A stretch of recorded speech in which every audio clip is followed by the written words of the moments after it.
Let's get back to the presidential election now, and joining us to talk about where things stand is Sean Kim Butarik.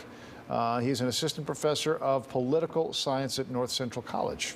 Thank you for joining us, Professor. Appreciate it. Hi, thank you for having me. Oh, go ahead. All right, well, I just wanted to start with what we heard from Rudy Giuliani. I don't know if you were tuned in and listening, but he said that as he sees it, the Biden campaign is trying to steal the election.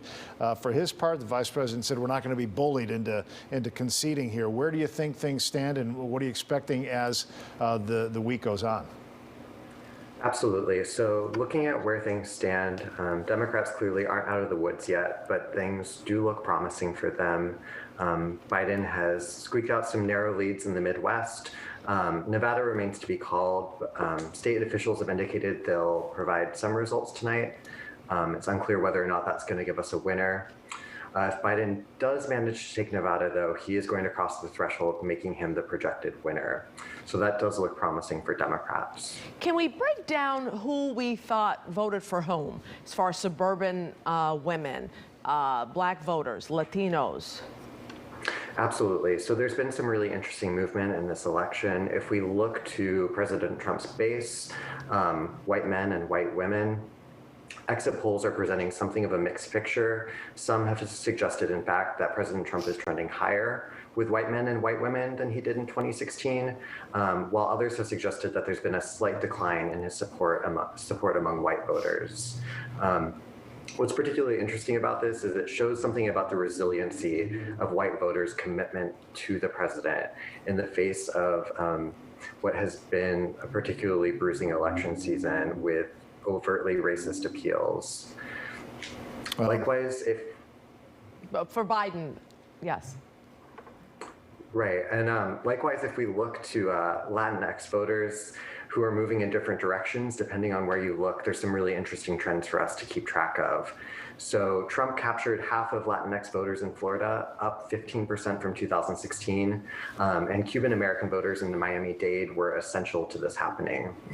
Likewise, Biden's support among Latinx voters plummeted in Georgia and Ohio, down 24% in Georgia and 17% in Ohio, compared to Clinton in 2016.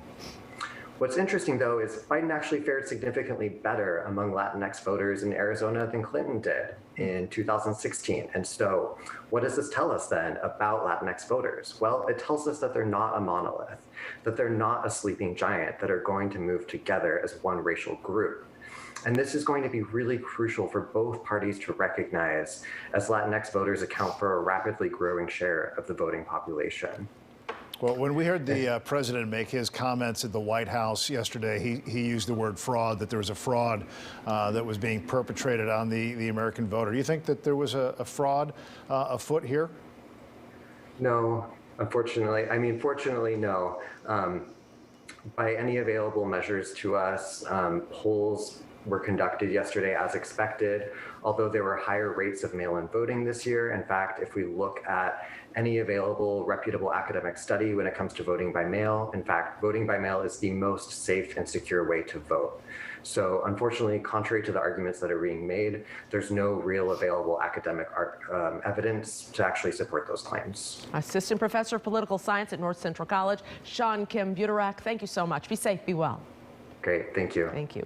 Stay with WGN Evening News for the very latest. You can also find updated election results on our website and the free WGN News app.